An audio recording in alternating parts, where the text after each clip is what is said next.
Hello बच्चों, let's see this question. The question says write the number of sigma and pi bonds in the following molecules. तो हमें क्या है, एक molecule given है and इसमें हमें बताना है sigma bond and pi bond.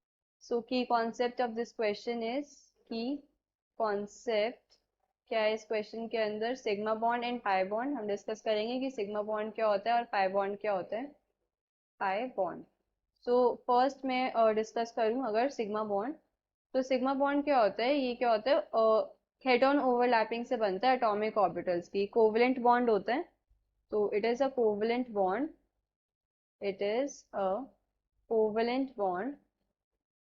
Covalent bond formed by head on overlapping. formed by head on overlapping. अब ये जो head on overlapping हो रही है ये क्या होती है, सेम फेज में होती है. तो same phase, head on same phase overlapping of atomic orbitals. atomic orbitals.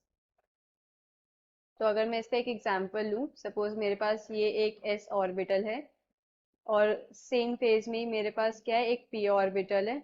अगर ये s ऑर्बिटल मेरे पास प्लस फेज में है और ये p ऑर्बिटल भी यहाँ पे प्लस एंड देन ये माइनस, तो इन दोनों की ओवरलैपिंग से मुझे क्या मिलेगा, ये s एंड ये p जो ये ओवरलैप होएगी हमारी सेम फेज के अंदर, ऐसी ओवरलैपिंग होएगी. तो ये क्या होगा हमारा sigma bond. Sigma bond.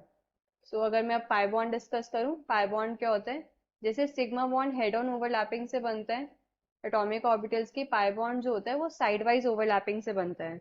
So pi bond it is formed by, it is formed by side wise overlapping. Side wise overlapping. अब ये जो साइड वाइज ओवरलैपिंग हो रही है ये भी क्या होती है, सेम फेज में होती है. Side wise overlapping same phase of atomic orbitals. Atomic orbitals. तो अगर मैं इसका एक एग्जांपल लूँ, मेरे पास सपोज एक p ऑर्बिटल है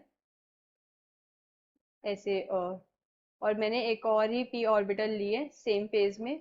तो इन दोनों की ओवरलैपिंग से मुझे क्या मिलेगा, overall plus and this overall minus. तो ये क्या है, पाई बॉन्ड. अब हमें क्वेश्चन के अंदर ये मॉलिक्यूल गिवन है. इस मॉलिक्यूल के अंदर हमें क्या सिग्मा एंड पाई बॉन्ड्स बताने हैं. तो पहले मैं मॉलिक्यूल ड्रॉ कर लेती हूँ. So given molecule is this n nitrogen, and nitrogen attached है CH3 से, CHH.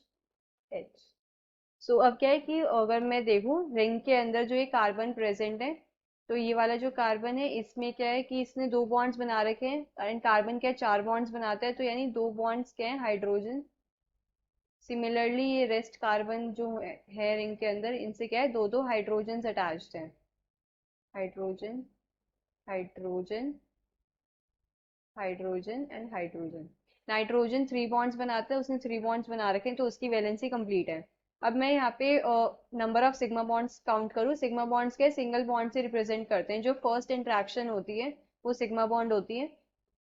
तो अगर मैं सिग्मा बॉन्ड्स देखूँ, 1 2 3 4 5 6 7 8 9 10 11 12 13 14 15 16 17 18 19 20. तो सिग्मा बॉन्ड कितने आए मेरे पास, 20. Sigma bond is equals to 20. And अगर मैं पाई बॉन्ड देखूं, पाई बॉन्ड यहाँ पे मुझे कोई भी डबल बॉन्ड नहीं दिख रहा है. तो पाई बॉन्ड कितने हमारे, 0. एक भी डबल बॉन्ड नहीं है. So pi bond are 0. Sigma bond 20, pi bond 0. So hope you understood this well. Best of luck.